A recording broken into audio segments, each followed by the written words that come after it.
very warm welcome to everyone. I would like to greet and welcome all the participants of this panel discussion, as well as the delegates and panel members, to this international discussion, which is the third in the series hosted by the Department of Orthodontics and Dentofacial Orthopedics, the Faculty of Dental Sciences, under the Ramaiah University of Applied Sciences University. This is our panel discussion in which we are hosting in collaboration with the Department of Orthodontics, the College of Dentistry, University of Illinois, Chicago. It was Alfred Hitchcock who said, ideas can come from everything. And that is what our aim is for today's discussion, to inspire our participants and delegates to think and to sow the seeds of new ideas and also to improve our understanding on this current important topic.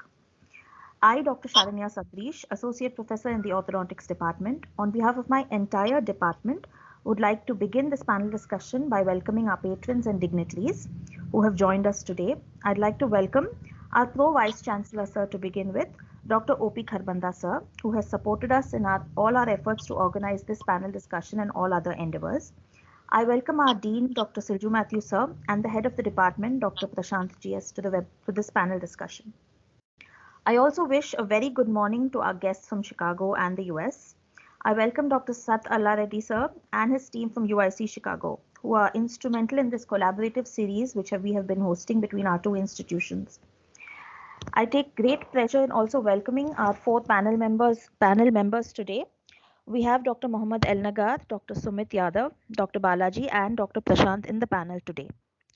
To begin with, first of all, I would like to introduce Dr. O.P. Kharbanda, Sir, and request him to say a few words.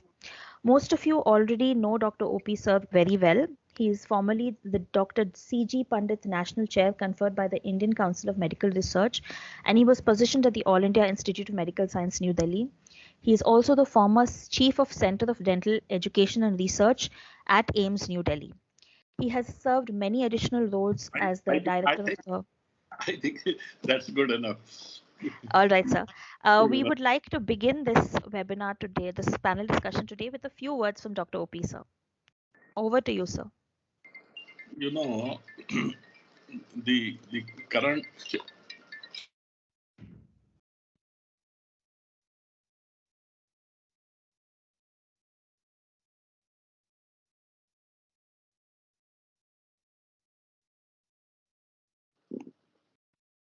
Am I audible? Audible? Yes, sir. Yeah, okay. Yes, sir. Yes, sir. The current challenge with aligner is number one, that the traditional orthodontists don't believe that they work. So we have to unlearn to learn. That is the first challenge number one. The challenge number two is that the cost. And challenge number three, cooperation from the patient.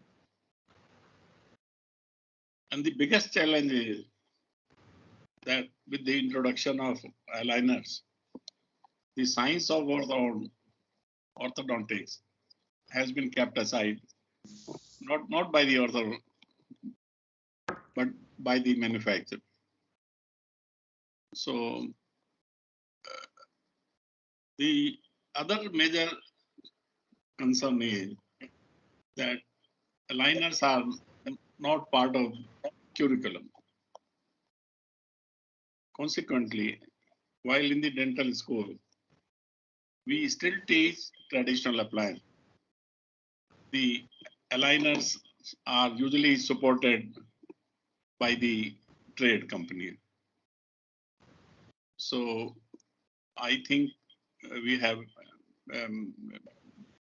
esteemed and experts here, and they will like to share their views about it, in addition to what they have in their mind. Yeah.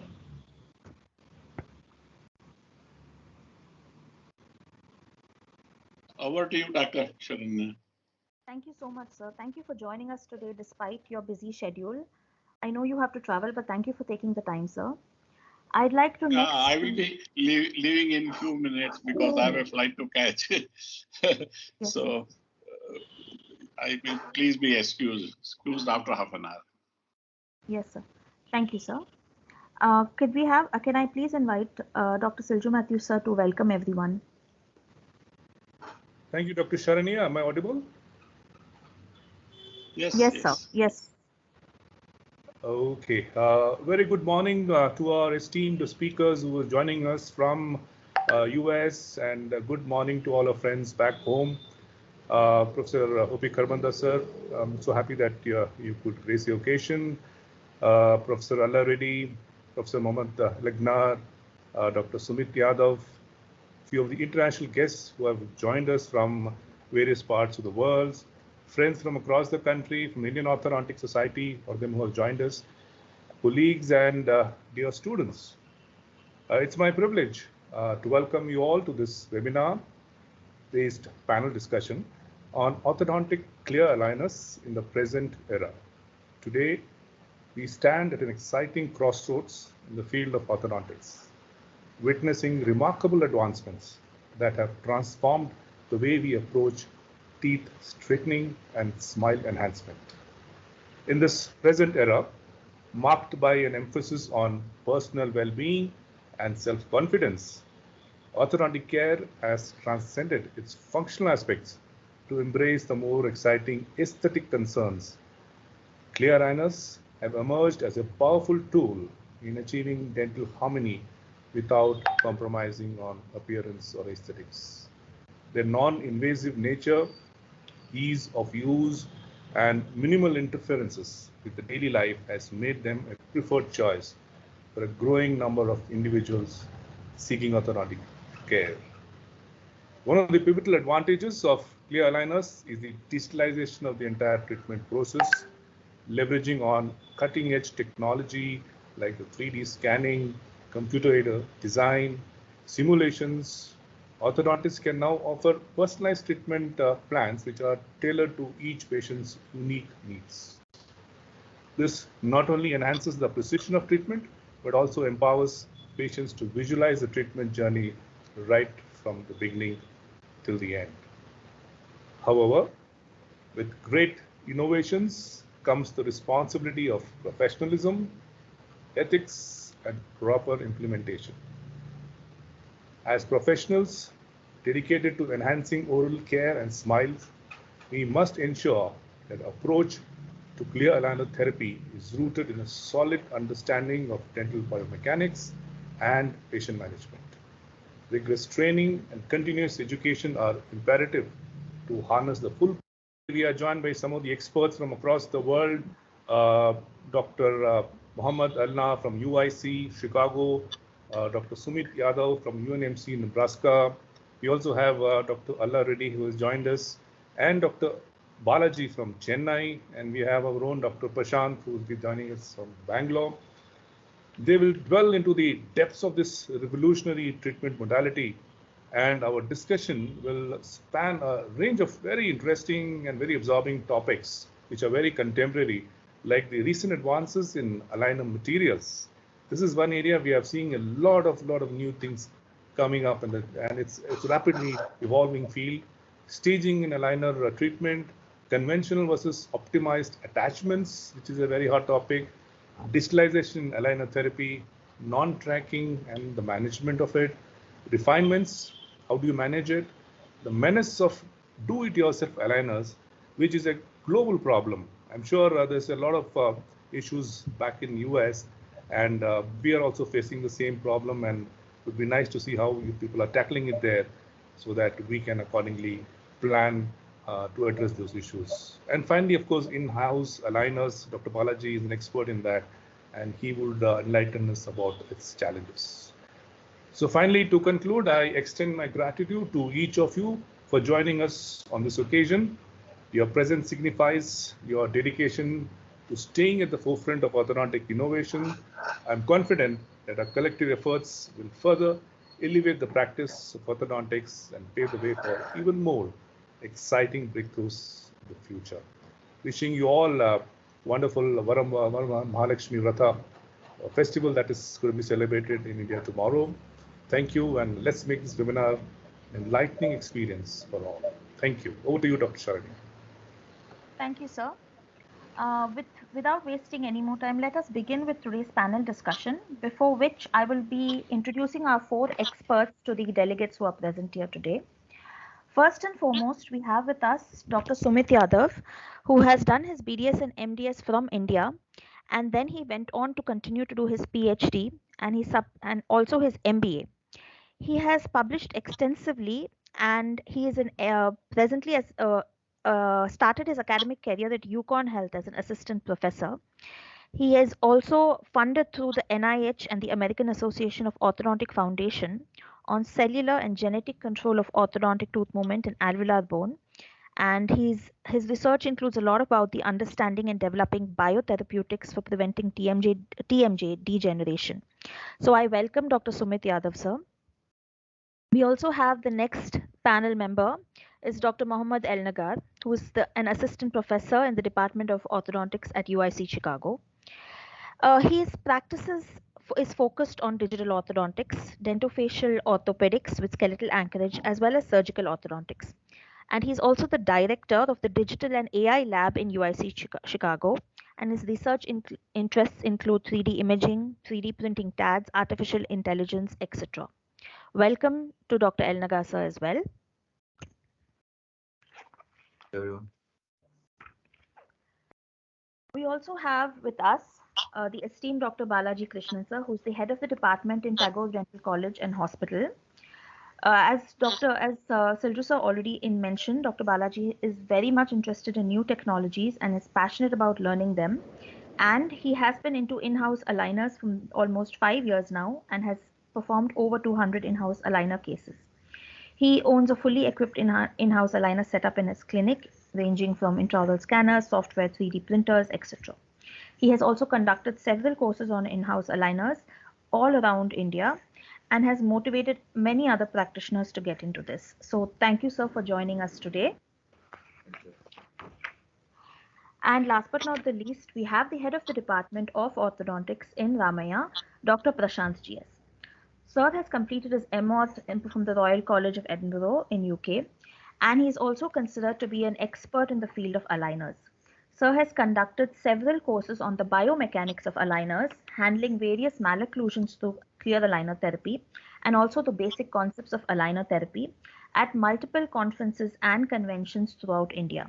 He's also been the resource person in Damon workshops, cephalometric workshops, and digital dentistry workshops. So I welcome Dr. Prashant, sir, as well. So let us begin today's panel discussion with a basic, simple topic, which is the effectiveness of clear aligners versus fixed braces. So I would like to open this discussion up to the four panel members. So the first topic which we are addressing is the effectiveness of clear aligners versus fixed braces.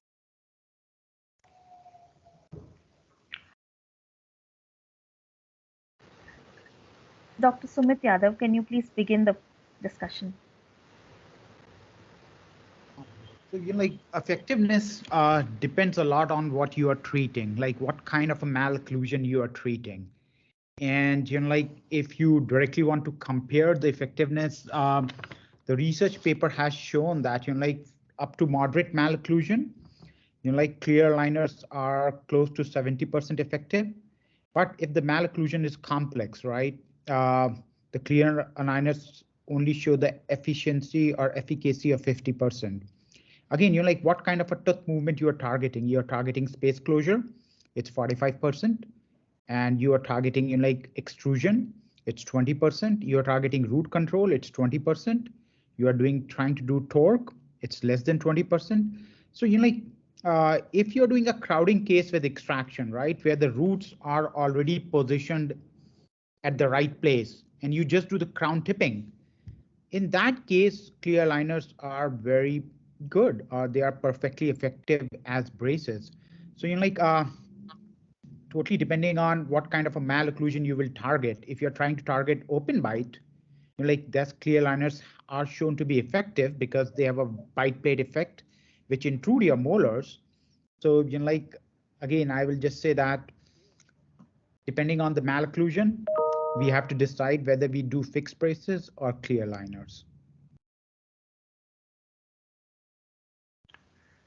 Thank you, Yeah, I sir. think Dr. Yadav have summarized in terms of effectiveness. So it's basically dependent on case selection and type of tooth movement you are planning to do. There is a recent article in AGADO. It showed there is a percentage of patients who have go through clear aligners. At some point, they switch to fixed braces. And the summarize, there were more complex cases, the cases that require expansion and root control or rotation control. So still, maybe braces have a little bit upper hand in terms of tooth movement control, due to the fact that clear aligner mechanics, it depends in push movement. So you have a point of application of force, so it depends on pushing the tooth surface and how much is the push surface. But recently, we learned about the clear aligner biomechanics, and in your setup, you need to tackle the limitations of clear aligners. That's why in your setup, in your clean check, like in your setup, we tend toward over engineering for some movement. So your final setup is not like the final occlusion that you want to see. You need to over engineer. For example, correction of deep bite, you need to have some over intrusion in terms of your final setup, so you can tackle the clear aligner limitation. But I think the mechanics and understanding is evolving, and a lot of currently software, they have an implemented algorithm that can tackle this, but still braces in some areas, and especially complex cases, have a little bit more efficacy.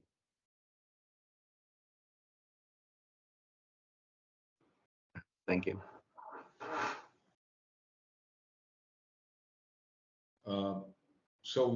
The effectiveness of the fixed appliance, like I would agree with both the doctors here. So complex cases are going to be a bit of a problem with the aligners. I hope I'm audible, right? Yes, sir, you are audible. Yes. Okay. So see the effectiveness. See what the appliance, the fixed appliance have evolved and has come a long way. The aligners are just recent when you compare with the fixed appliance, and a lot of researchers, materials, especially the plastics which we are using, okay, they don't give you that much of effectiveness to perform complex movements. So you see, you can give a very good attachment, okay, very effective attachment, but the quality and the quality of the plastic which we are using is going to, at the end of the day, is going to give you the results. Okay, so it might be good in a digital plan, but the actual outcome won't be there. So I would say, for a beginner who's wanting to start aligners, I would not tell them to take up complex cases, because leave that to the fixed appliance, and whatever said and done for maybe few years, fixed appliance will have its place, but gradually only it can be replaced by plastic or some other appliance which is even better than the aligners, I would say.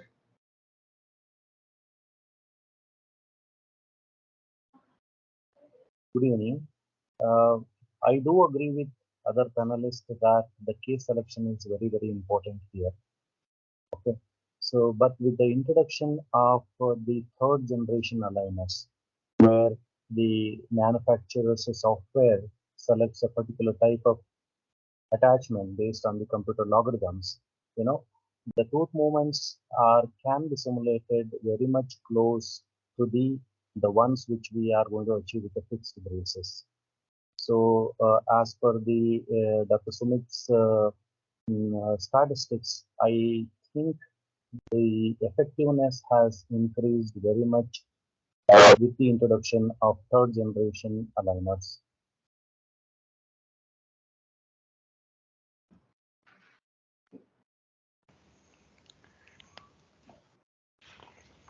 Thank you, sir. Thank you to all the members.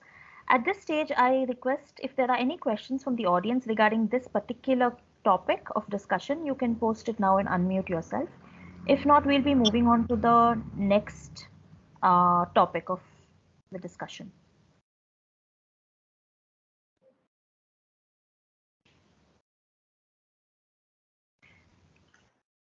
I may add one bit here, probably the in the case of a fixed appliance, the tooth can easily move up. Say, for example, in a crowded case, you can move the teeth left, right, like buccal or lingual or mesial or distal. But in the case of an aligner, it's totally covered. So kind of it's 360 degrees covered. So you have to plan really well to, execute your movement very carefully. You have to execute. So making mistakes there is, it won't allow you to effectively perform whatever you wish to do in case of crowded teeth, especially, when it comes to aligners. But in the case of a fixed appliance, that can be effectively performed. People mistake that, if you have a mild crowding, you can easily get away with the aligners. It's not as simple with the aligners like how it is simpler with the fixed appliance. So maybe it might be, I don't know. That's one thing I would say about the effectiveness, where the FA can perform little better than the aligners in those regions. Thank you, sir. I request the delegates to kindly post their questions in the chat box. We can now move on to the next topic, which is the recent advances in aligner materials. And this is a topic that not a lot of us are aware of. So let us please go ahead with the discussion about recent advances in the aligner materials. Over to you, Dr. Sumit. So, about the recent advances, as like Dr. Prashant was saying, companies do keep a lot of information proprietary. So they tell you LD30, EDX30, right? So what I will say, most of the company which are manufacturing, right? So commercial appliance are thermoplastic, right? So they go through, they do the thermoplastic, while they are manufacturing the appliance, which degrades a lot of aligner material. And that's where, the properties of the aligner material comes into play. And when you are doing your own 3D printing, you are not doing thermoplastic. You are laying layer by layer by layer by layer. So it has to be categorized into two, whether you are doing whether you are manufacturing your appliance by a process called thermoplastic orientation, or you're doing 3D printing, right? So 3D printing has taken us to a completely different route. And a lot today, we see on social media, or hear from other people that graphy or smart aligner materials are coming into the play. But if you look at it, most of the publications about that material is coming from the people, right, who are talking about that material. I haven't seen a neutral publication coming out from a graphic group. The day I see, we just bought it in our own department, and we are trying to understand before I do a clinical trial. But maybe it is a superior material. I don't know. They say it's a NiTi of aligner, but just remember, NiTi does not perform everything, right? They say in the hot water it becomes like NiTi, very soft, but then it becomes stiff. I haven't worked with the material that much, so 3D printing is a different ball game when you are doing it, right? And if you look at most of 95% of the appliances delivered today is through thermoplastic, right? And I can just tell you, it depends on which material you are using. You are using a 3-layered versus a 5-layered. You are using amorphous versus crystalline. So all the things what you are using, it totally changes the material properties. And again, every person's saliva is different, and that plays a role too. That it goes into my saliva versus going into somebody else's saliva. So that plays a role too, that how the mechanical properties will change of the aligner material, which ultimately will define the tooth movement. So at the conclusion, I would like to say, I saw 2 newer materials, one coming out from Turkey and one from Korea. And all the publications I've seen is from their own key opinion leaders. I haven't seen an unbiased publication. Till I don't see an unbiased publication, like I'll reserve my thought whether the material is good or bad. And once it comes, an unbiased publication comes out, then like we should talk about it. And thermoforming, like we know that thermoforming has its own drawback, and there are like either most of the people are using especially Invisalign is using polyurethane materials, but like other companies have moved on, and they are using PETG material, and it's very tricky. Like if I did try to read about their patents, even in the patents they keep some part of the secrecy, and that's how like it's been done, and I cannot say more about it. Thank you.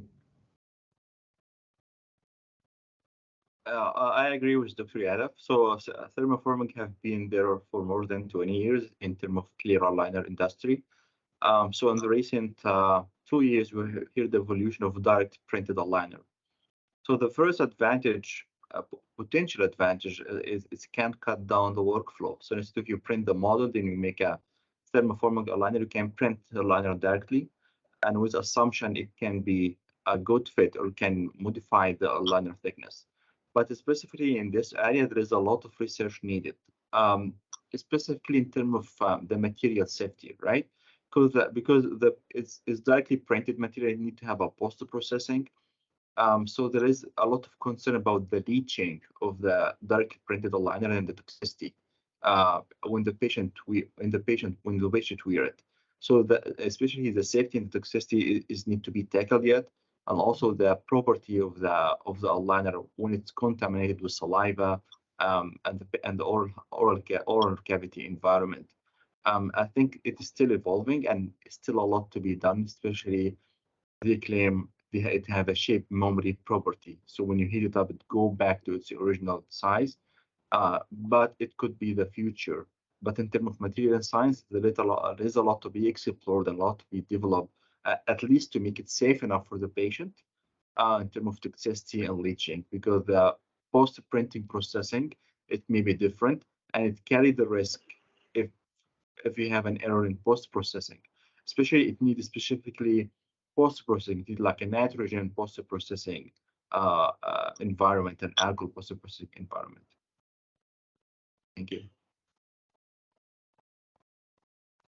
So the one of the new inventions, like we said, that maybe a year back or a year and a half back, is direct printed aligners, and like Dr. Sumit said, that there are two more companies with this kind of material.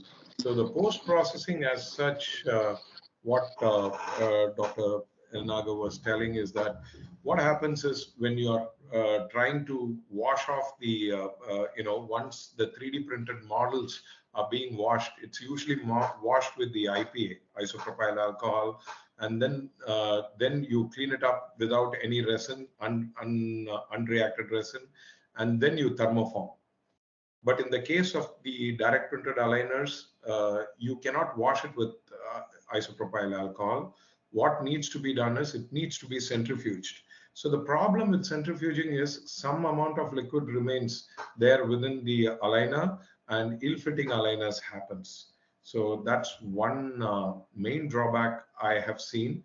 And the other drawback is carrying a thermos with hot water, because if you want to wear, the aligners are pretty hard to wear, and that's where things are a little difficult.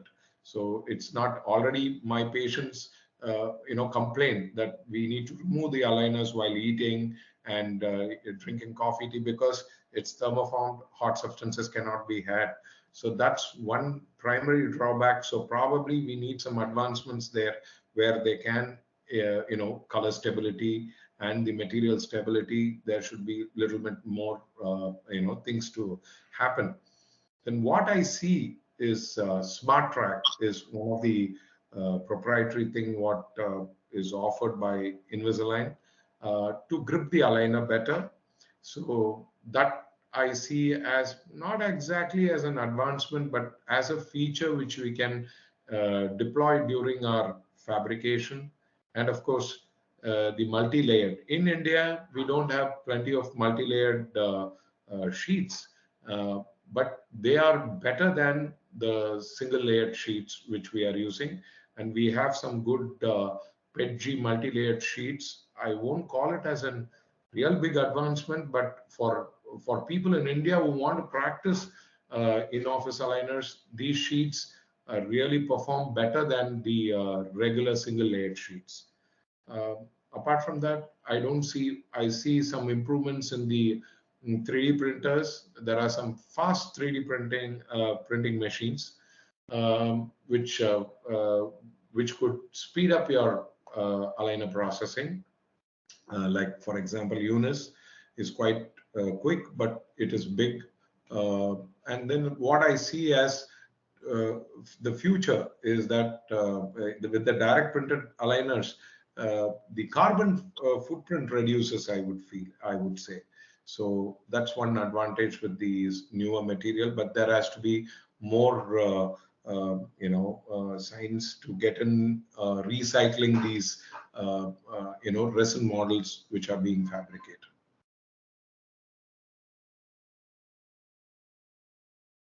Yeah, I'm good. The recent advances in the aligner materials can be with respect to the chemical and then the physical things. In chemical, as of now, traditionally we are using three different types of materials, that is polyurethane, polyethylene, and then polypropylene. Unfortunately, none of these three plastics are ideal or perfect in all the aspects. Each one of them are superior in certain physical and chemical properties, and at the same time, they are slightly inferior in certain other physical